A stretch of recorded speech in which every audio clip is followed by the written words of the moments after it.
주님께서 여러분과 함께 요한이 전한 거룩한 복음입니다.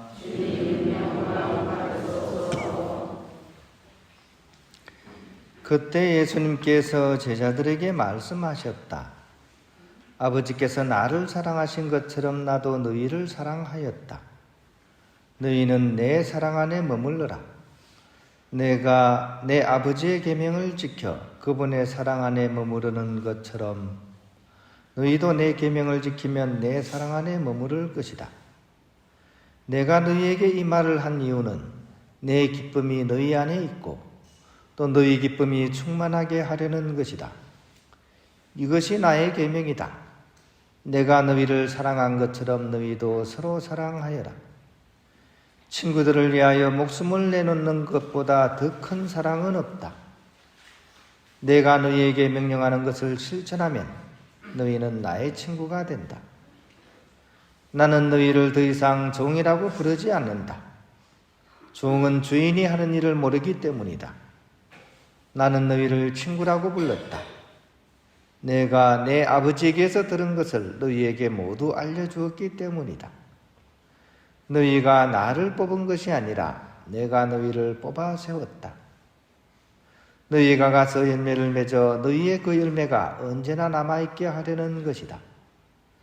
그리하여 너희가 내 이름으로 아버지께 청하는 것을 그분께서 너희에게 주시게 하려는 것이다.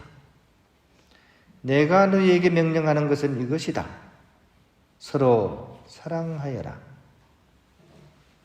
주님의 말씀입니다. 그리스도님 찬양합니다.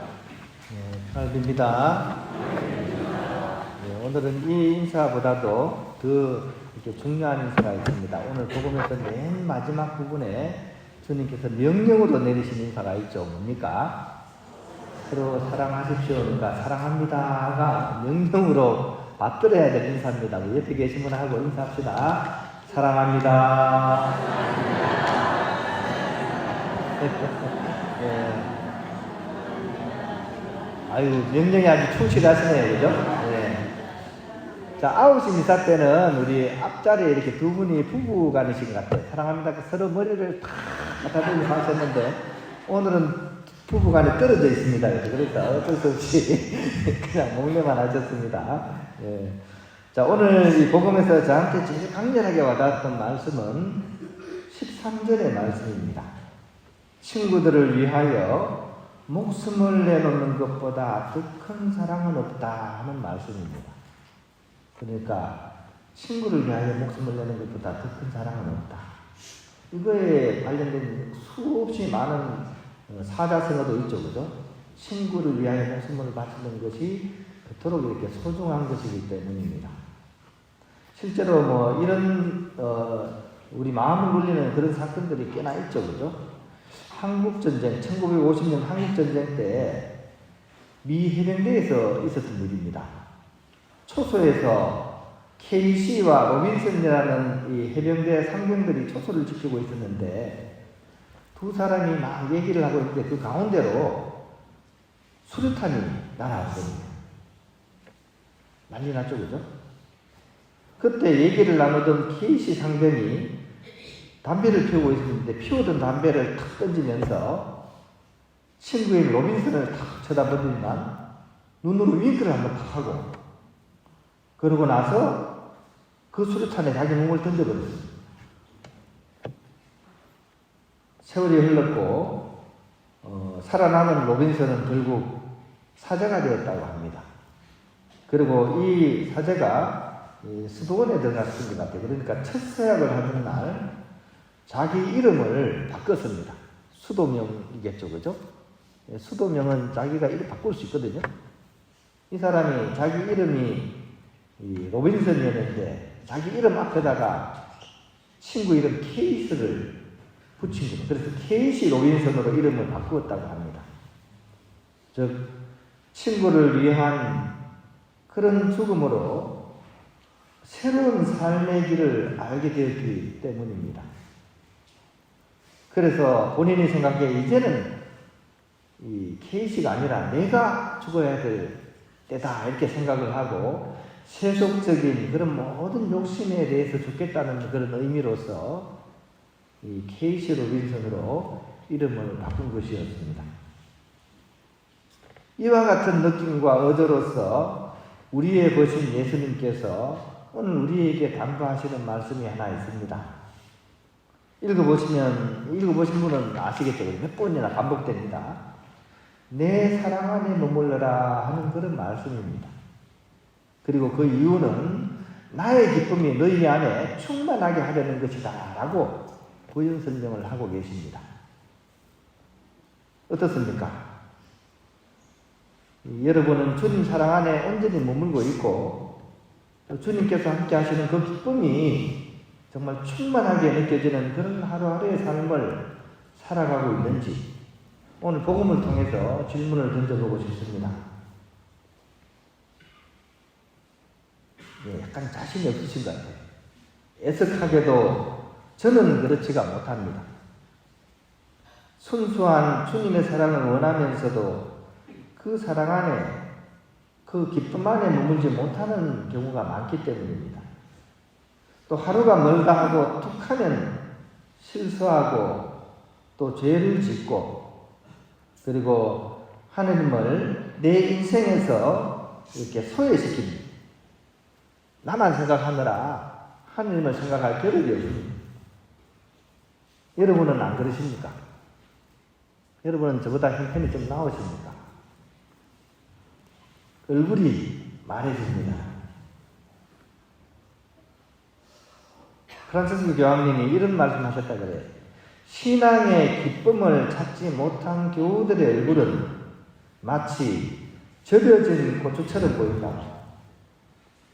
그죠? 고추가 어떻습니까? 절여놓으면 쪼글쪼글하죠. 옆에 한번 보십시오. 어떤지. 예. 마음에도 쪼글쪼글 주름이 있고 얼굴에도 쪼글쪼글 주름이 있습니다. 그죠? 그러면 혈색은 말할 것도 없습니다. 이런 거를 보톡스 맞는다고 될까요? 해결책은 어디에 있겠습니까? 그러면 바로 같은 말씀입니다. 예수님께서 말씀하신 바로 그 말씀 그대로입니다. 예수님 안에 머물러야지 우리가 이 문제를 해결해 나갈 수가 있습니다. 그렇게 하려면 내 인생의 운전대를 그분에게 내어드려야 됩니다. 케이시 로빈슨이 한 것처럼 세속적인 탐욕의 나를 운전대에서 내리게 하고 진정한 나, 참된 나이신 주님께 그 자리를 내어드리고 그분의 섭리에 온전히 의탁하게 될 때 우리에게 진정한 삶이, 영적인 삶이 시작되게 될 것입니다. 그런 의미에서 오늘 복음에 약간 16절 말씀이 또 저에게 강하게 와닿습니다. 너희가 나를 뽑은 것이 아니라 내가 너희를 뽑아 세웠다 하는 말씀입니다. 이 또한 내 삶의 주도권을 하늘께 내어드리는 말씀입니다. 이 부분이 어떻게 보면 우리 신앙의 핵심이 되는 부분입니다. 이것은 세상의 흐름과는 너무나 다른 말씀입니다. 사실 세상은 내가 내 인생의 주인이라고 선언합니다. 그죠? 내가 내 인생의 주인이라고 선언하지 않습니까? 노래도 있잖아요. 내 인생은 나의 것, 내 인생은 나의 것.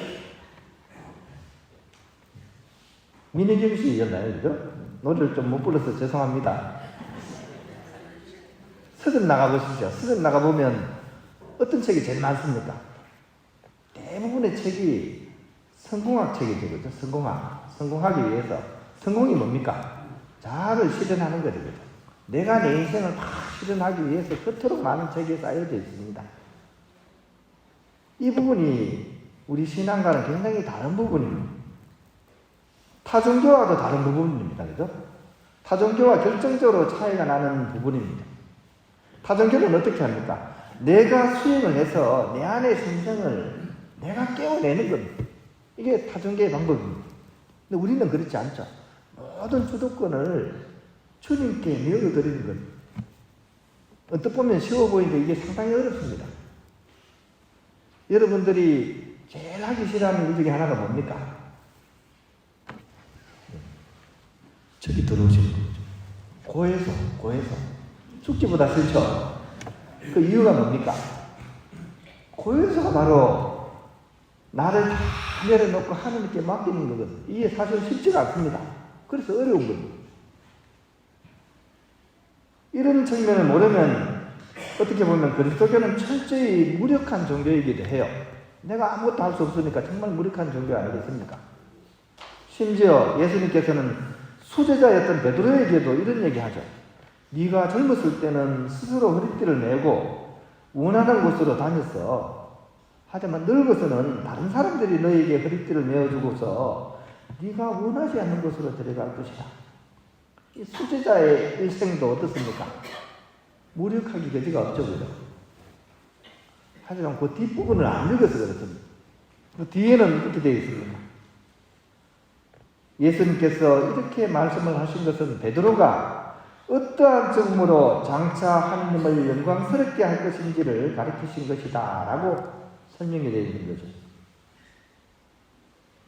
그렇죠? 사실은 온전한 의탁은 무력함이 아니라 결국은 가장 하느님을 영광스럽게 하는 것이기 때문입니다. 이게 그리스도교의 그런 핵심이 되는 내용입니다. 그러므로 참된 그리스도인은 삶의 주도권을 하느님께 온전히 내어드리고 주님의 섭리가 이끄시는 대로 바람과 구름처럼 살아가면서 주님께 영광을 드리는 비아또, 즉 영적인 순례자의 삶이 그리스도인의 삶의 길이라고 하겠습니다. 이 길이야말로 참으로 사는 길이라고 복음서와 이 서간들은 끊임없이 우리에게 강조를 하고 있습니다. 제가 이 운동을 이렇게 몇 가지를 배워가는데요. 배우는데 제일 오래 걸린 운동이 있습니다. 수원에 있을 때 이 운동을 배웠는데 여러분들 잘 하실 거예요. 저는 남들보다 6개월이나 더 걸렸어요. 이 운동을 익히는데. 수영입니다. 수영.